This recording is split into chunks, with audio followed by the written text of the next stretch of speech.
Hello everyone, welcome to our channel. Topic is hepatorenal syndrome.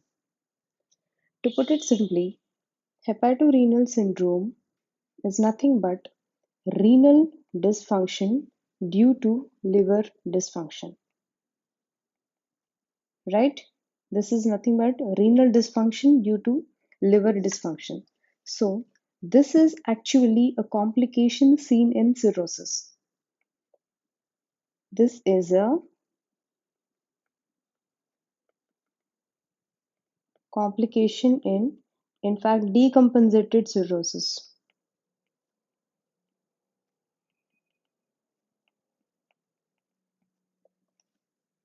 And the renal dysfunction, which occurs due to the liver dysfunction, that is nothing but cirrhosis, is nothing but AKI, acute kidney injury.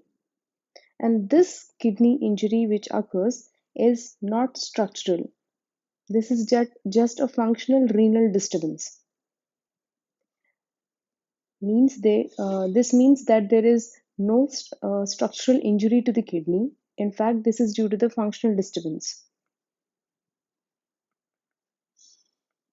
It is a functional renal failure, right? So we'll come to that, why this is referred to as functional renal failure. Now, what are the common precipitating factors?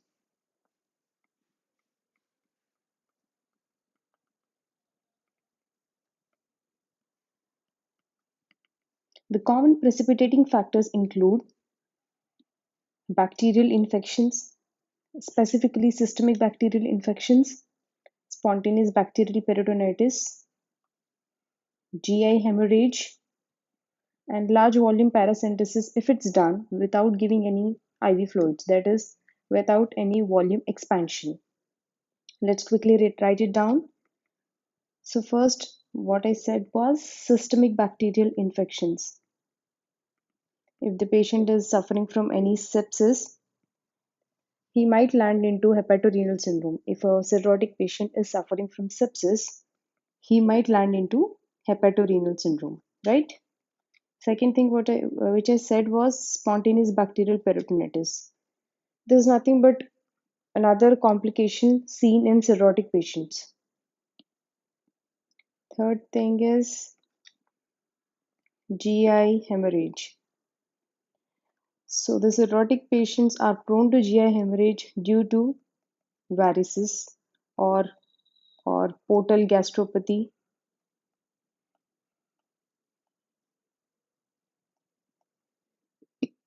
etc. And large volume paracentesis without any volume expansion.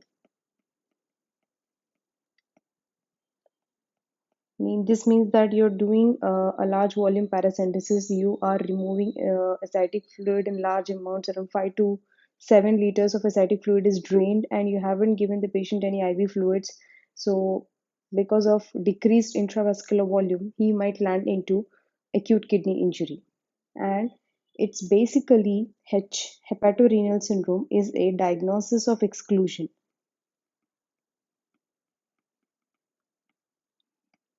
This means that you have to exclude all other causes before you diagnose a patient with hepatorenal syndrome.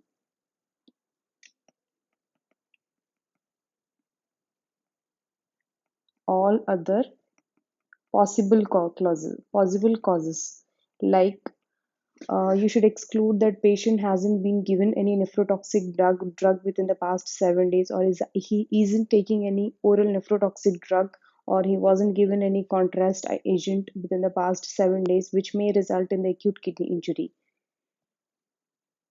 or the patient has been in severe sepsis, which resulted in multi-organ dysfunction syndrome, or the acute kidney injury might be due to some other thing, like the patient is having renal stones, etc. Now let's quickly go for the reason why hepatorenal syndrome is occurring, the pathophysiology. So the pathophysiology is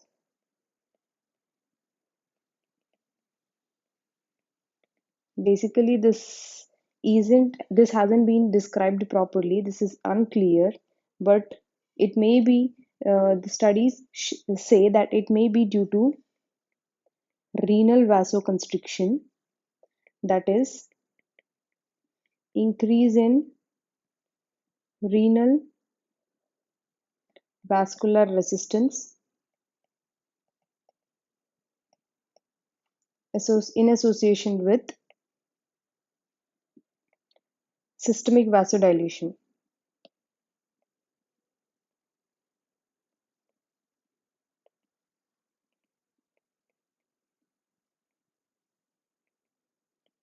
That is, decrease in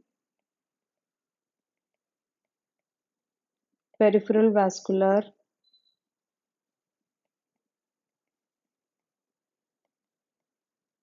resistance. And the reason for this reason for renal vasoconstriction is usually multifactorial.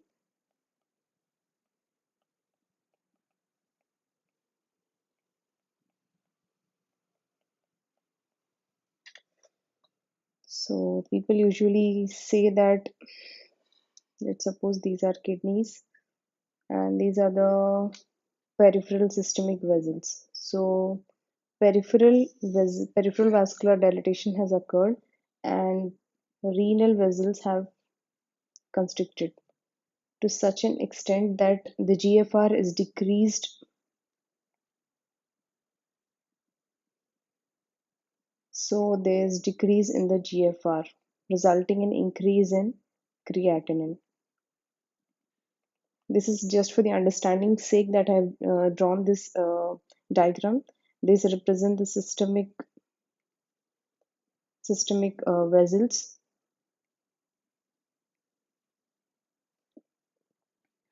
So this is the pathophysiology. Now let's quickly discuss the diagnostic criteria of hepatorenal syndrome.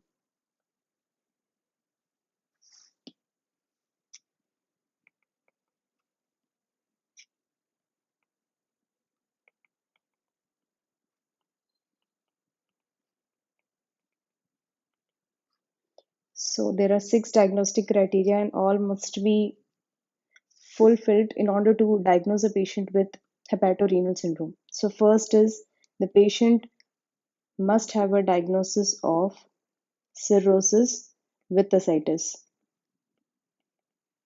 So obviously, to diagnose a patient with hepatorenal syndrome, he must have a liver dysfunction, which is nothing but cirrhosis, and he must have ascites.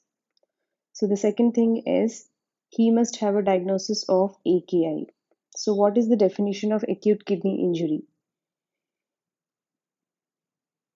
Okay, so the definition of acute kidney injury is rise in creatinine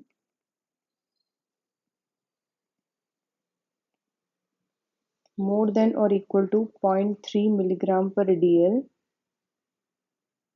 or an increase in 1.5 to 2 times increase from baseline. Or the second criteria is that the creatinine should increase more than or equal to 50% increase from baseline in 1 week interval. So I'll quickly give an example to make you understand this. So if the patient's creatinine was 0.3 or 0.4, so patient's creatinine has increased to 0.8. So this was an increase in 0.4. So this fulfills the criteria of greater than 0.3. That is the first one. And 1.5 times to 2 times from baseline. Or if the patient's creatinine is so 0.4 to 0.8. So this is 2 times increase in serum creatinine, and this fulfills the first criteria, so that we can label this patient as AKI. So the second thing, increase in 50% from a baseline in 1 week interval. So initially let's take an example. Initially creatinine was 0.4 and after 1 week When we check the creatinine, it was 0.8 again. So this is equal to 50% increase. Again, fulfills the second criteria. So this patient also has AKI, right? Now let's go into the stages. So stage one is nothing but the same thing, more than or equal to zero point 0.3 increase in serum creatinine or 1.5 to 2 times increase from baseline. Stage 2 is increase in 2 to 3 times increase from baseline is stage 2. And what is stage 3? This is increase in more than 3 times increase from baseline or more than 4 milligram per dl. That is, the patient's creatinine itself is more than 4 milligrams per dl. Or you started renal replacement therapy, that is dialysis, in the patient because of decreased urine output. So this is the uh, diagnosis of AKI. Now, third criteria. Third criteria is there should be no response after 2 consecutive days of diuretic withdrawal. That is, you have stopped diuretics for 2 consecutive days and there was no change in creatinine was observed, along with an plasma volume expansion with albumin of 1 gram per kg. Right? So I'll repeat it again. So you have stopped diuretics. Okay, let's rephrase it. Withdrawal of diuretics plus plasma volume expansion with albumin of 1 gram per kg. Like if the patient's body weight is 80 kgs, you must give 80 grams of albumin, right? So for 2 consecutive days.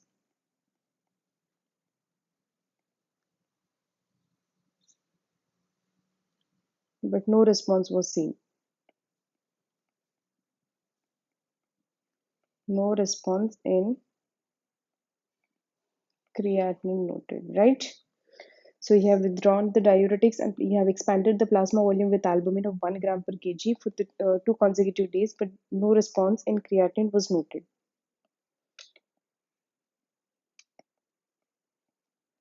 So the fourth criteria is patient vitals must be normal, means absence of shock. Patient's vitals are normal, right? So what is the fifth diagnostic criteria? No current or recent use of nephrotoxic drugs. So as I said, hepatorenal syndrome is a diagnosis of exclusion. So you must exclude all the possible causes which might result in acute kidney injury to label it as the functional renal failure due to cirrhosis or liver dysfunction. So you must rule out the use of any nephrotoxic drugs.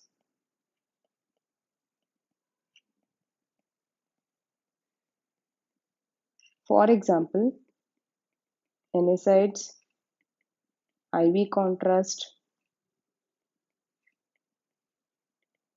aminoglycosides, etc. What is the sixth diagnostic criteria? As I said, the hepatorenal syndrome is a functional renal failure, so there must be no signs of structural kidney injury, no macroscopic signs of structural kidney injury. This says that in if you do a ultrasound kidneys, size must be normal.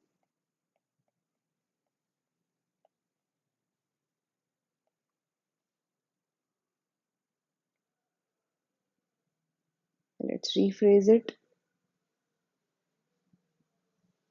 Normal findings on renal ultrasonography, right? And there must be absence of any proteinuria. If you do a urine routine, urine protein must be less than 500 milligram per day, and urine RBC must be less than 50 RBC per high power field. So this suggests that there is absence of any structural kidney injury. So let's quickly revise it again. The diagnostic criteria, there are 6 diagnostic criteria and all must be fulfilled in a patient of cirrhosis to diagnose him as hepatorenal syndrome. The first thing is obviously he must be a diagnosis of a cirrhosis with ascites. Second thing is diagnosis of AKI must be there. Third is after the withdrawal of diuretics and increase in the plasma volume with albumin, the no response in creatinine should be noted. That is the creatinine must not fall, that the AKI must not improve. And the fourth thing is the absence of shock. Fifth thing is any use of nephrotoxic drugs must be ruled out. And sixth thing is structural kidney injury, right?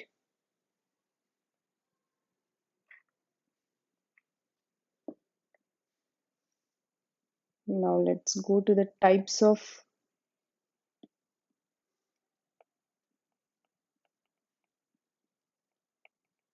HRS. There are two types: type 1 hepatorenal syndrome and type 2 hepatorenal syndrome. Type 1 hepatorenal syndrome is characterized by rapidly progressive renal failure,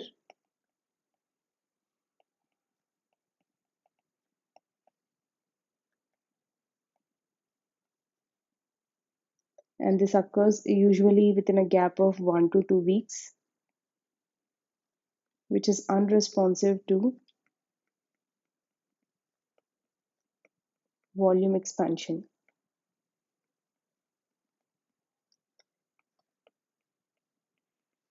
Type 2 HRS, this progresses you more slowly,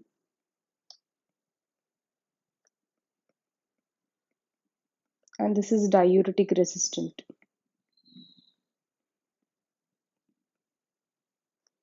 And this often has good prognosis. I can't say good prognosis, we can say better prognosis than type 1 HRS.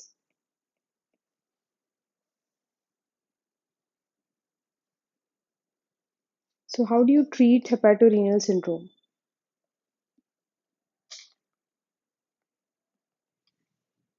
Hepatorenal syndrome, um, for patients with hepatorenal syndrome, only a few drugs are available. First thing is terlipressin, which is a vasopressin analog.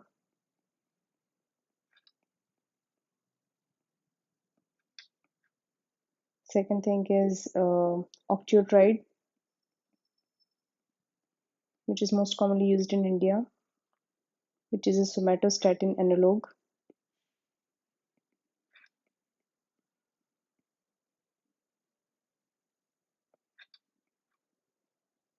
And we also have another drug called midodrine, which is alpha agonist, which can be given orally. And we also prescribe usually IV albumin in the dose of 1 gram per kg body weight, right? And hemodialysis may be indicated in these patients.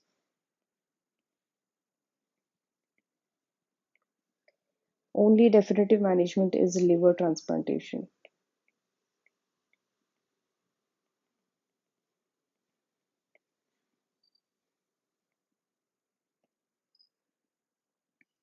And with patients who are receiving dialysis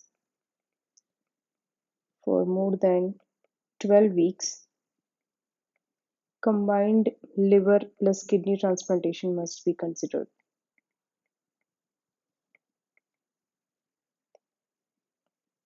Okay. And in US, they use these three combinations together in a patient of cirrhosis. That is octreotide, midodrine, and IV albumin. Now let's quickly revise the topic again. Hepatorenal syndrome.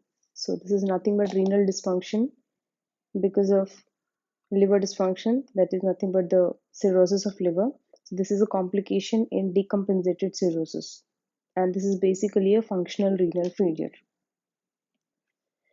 Precipitating factors include systemic bacterial infections, that is the sepsis, spontaneous bacterial peritonitis. So this may trigger the renal vasoconstriction.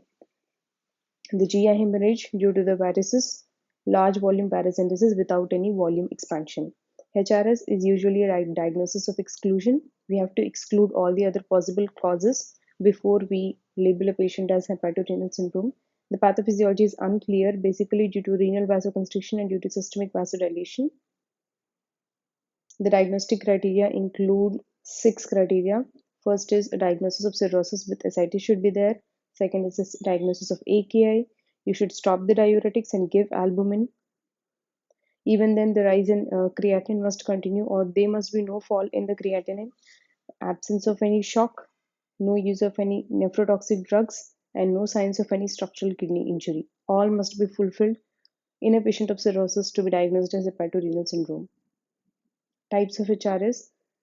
Two types. Type 1 is rapidly progressive renal failure, usually occurs in 1 to 2 weeks. This is unresponsive to volume expansion. Type 2 is progresses more slowly and this is diuretic resistant. It has a better prognosis comparatively. Ultimately, both of them require the liver transplantation. The pharmacological treatment include terlipressin, octreotide, midodrine, IV albumin. Ultimately, the patient may require hemodialysis, and liver transplantation is only definitive treatment.